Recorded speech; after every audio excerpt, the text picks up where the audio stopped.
Avez-vous déjà entendu parler du SPM? Non, il ne s'agit pas d'une société patronale monétisée, ni du syndrome plutôt merdique, mais du fameux syndrome prémenstruel. Mais c'est vrai aussi qu'il est plutôt merdique. Un syndrome, soit un ensemble de symptômes, pré pour avant, menstruel pour les règles. Donc autrement dit, un truc chouette, un truc sympa que certaines femmes vivent tous les mois juste avant leurs règles. Quand je dis juste avant, ça dépend des femmes. Pour certaines, c'est 2-3 jours avant, et pour d'autres, ça peut être jusqu'à 15 jours avant. Oui, ça peut vraiment être lourd, le SPM. Ces symptômes sont très nombreux et c'est un peu le fourre-tout. T'as mal à la tête, c'est du SPM, t'as mal aux genoux, c'est du SPM, t'as envie de manger du chocolat, c'est du SPM, t'as envie de tuer quelqu'un, c'est du SPM. Il y a plus d'une vingtaine de symptômes différents. Ça va de la simple fatigue à l'intolérance à l'alcool, en passant par la déprime et des accès de colère. En parlant d'accès de colère, des études plutôt anciennes aujourd'hui mettent en évidence que les crimes commis par les femmes sont majoritaires pendant la période autour de leurs règles. Autrement dit, aussi juste avant, et donc probablement pendant leur SPM, puisque l'un des symptômes possibles, c'est d'être beaucoup plus irritable. En fait, ces symptômes sont répartis en deux catégories. Les symptômes d'ordre psycho-émotionnel et ceux d'ordre physique. Parmi les manifestations psycho-émotionnelles courantes, on trouve la dépression, l'irritabilité, les accès de colère, la tristesse, l'anxiété, la confusion, le retrait social, la difficulté de concentration, l'insomnie et enfin la baisse de libido. Et pour les symptômes physiques, il y a la modification de l'appétit, le plus souvent les fringales, mais parfois ça peut être aussi une diminution de l'appétit. Ben quoi? C'est bio, sans huile de palme, sans produits laitiers, c'est vegan, ça compte pas. C'est pas toujours du chocolat d'ailleurs, des fois on bouffe du saucisson. La sensibilité, voire les douleurs au sein, les troubles du transit, que ça soit ballonnement, constipation, diarrhée, hémorroïdes, la prise de poids, les maux de tête, les gonflements des mains et des pieds, la fatigue, les problèmes de peau avec l'acné le plus souvent, les douleurs articulaires, les maux de dos et enfin l'intolérance à l'alcool. Alors est-ce que c'est normal? Est-ce que ça fait partie d'être une femme? D'avoir tous ces trucs-là? C'est normal, c'est dans notre condition de femme, bah ta gueule, c'est comme ça, tu souffres, ne dis rien. Évidemment, non. Dire c'est normal si t'es chiante, c'est parce que tu vas avoir tes règles. Bien non, en fait, c'est pas normal, c'est pathologique. Et qu'on se le dise, le chiant dans l'histoire, c'est celui qui dit cette phrase, parce qu'on peut très bien être irritable pour tout un tas d'autres raisons qui n'ont rien à voir avec le cycle. Mais si systématiquement, quelques jours avant les règles, voire jusqu'à 15 jours avant, vous constatez qu'au niveau de l'humeur et du corps, c'est pas comme d'habitude, alors oui, c'est effectivement lié au cycle, et c'est, je le répète, pathologique. Il existe même une version amplifiée de ce phénomène, qu'on appelle le trouble dysphorique prémenstruel, où la personne atteinte ne peut pas du tout fonctionner comme d'habitude, tellement les symptômes sont forts. Ça devient carrément un handicap pour ces personnes. Ce n'est par exemple plus de la simple déprime, mais carrément des idées suicidaires à chaque cycle. Ce n'est pas un peu plus de fatigue, mais la nécessité de dormir toute la journée, par exemple. Heureusement, ça reste plutôt rare et ne concernerait que 5 à 8% des femmes. Alors pourquoi ça se passe comme ça? Revenons un instant sur le cycle menstruel. Le cycle démarre au premier jour des règles et commence alors la phase folliculaire du cycle qu'on appelle aussi préovulatoire et qui est sous la domination des hormones œstrogènes. Ces hormones permettent entre autres de préparer l'ovulation.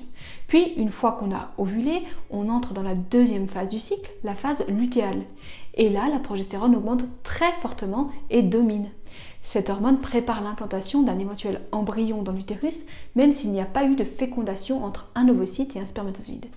Et si au bout de 10 à 16 jours, il n'y a effectivement pas eu d'implantation, eh bien la progestérone chute et ça déclenche les règles.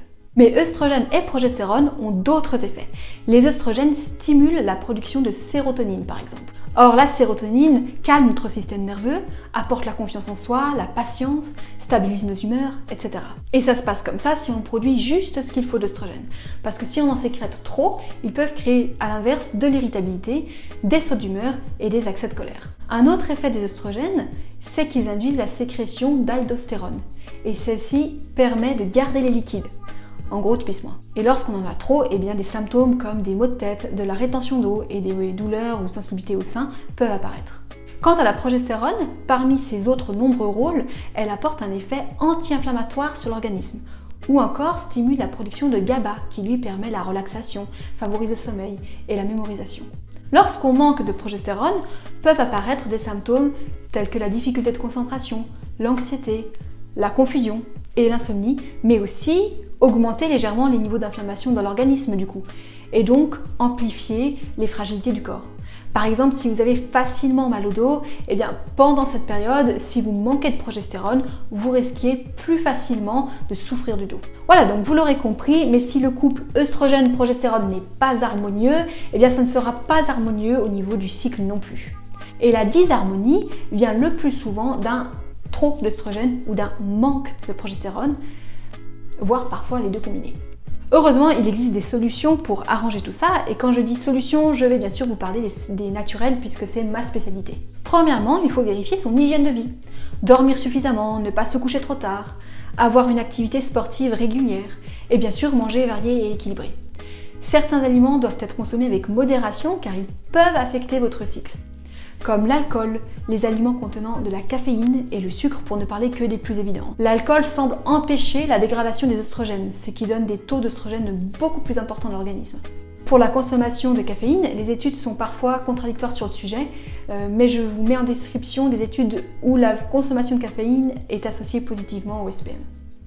Quant à la surconsommation de sucre, elle augmente les sécrétions d'insuline, une hormone produite par le pancréas qui permet de faire rentrer le sucre dans les cellules.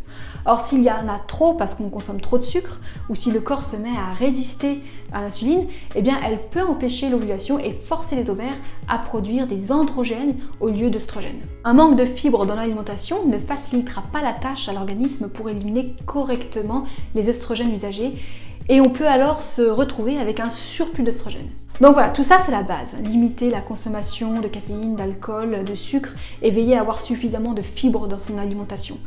Bien sûr, il faut aussi que le reste de l'alimentation soit varié et équilibré. Mais parfois, on a besoin d'un petit coup de pouce en phyto et là, on écoute les bons conseils de Allo Docteur. Si votre femme est plutôt branchée plante, il y en a une qui est pas mal, qui s'appelle l'angélique. On va la voir en image, regardez comme elle est belle. Elle est pleine de vertus, elle agit sur le système nerveux central. Moi je dis, offrez un gros bouquet d'angélique à votre femme, qu'elle s'en fasse une tisane. Si ça se trouve, ça fonctionnera et elle redeviendra angélique, peut-être. Bien non en fait, parce que l'angélique est une plante œstrogène-like et avec le SPM, eh bien, les œstrogènes on n'en manque pas trop. Le problème, c'est plutôt qu'on en a trop. Même chose pour la sauge, car on entend souvent dire qu'elle résout un peu tous les troubles féminins. C'est en fait aussi une plante œstrogène-like, donc pas vraiment adaptée en cas de SPM. C'est de là, ça va quand on est ménopausé, quoi, ou pas loin. On va plutôt chercher des plantes phytoprogestatives, comme l'alchimie, la salsepareille, la mélisse ou la chili millefeuille. Ou encore le fameux gâtillier, mais attention avec celle-ci parce qu'elle est plutôt forte et ne convient pas dans tous les cas de SPM, ni à toutes les femmes. Merci d'avoir regardé cette vidéo et si vous souhaitez soutenir la chaîne, n'hésitez pas à liker, vous abonner et ou à partager, ça fait toujours plaisir.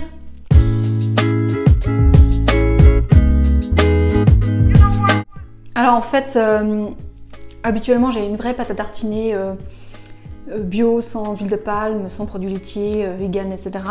Bah là j'en avais plus en fait, donc je suis allée piquer une pâte à tartiner chez la voisine, Discreto. Je sais pas si vous connaissez, c'est une autre marque de pâte à tartiner, le nom ça commence par N, ça finit par Utella, je sais pas si vous voyez de quelle marque je veux parler. Attends, je vais la retourner celle-là parce que je pense que faut refaire cette scène là, faut la refaire. Voilà.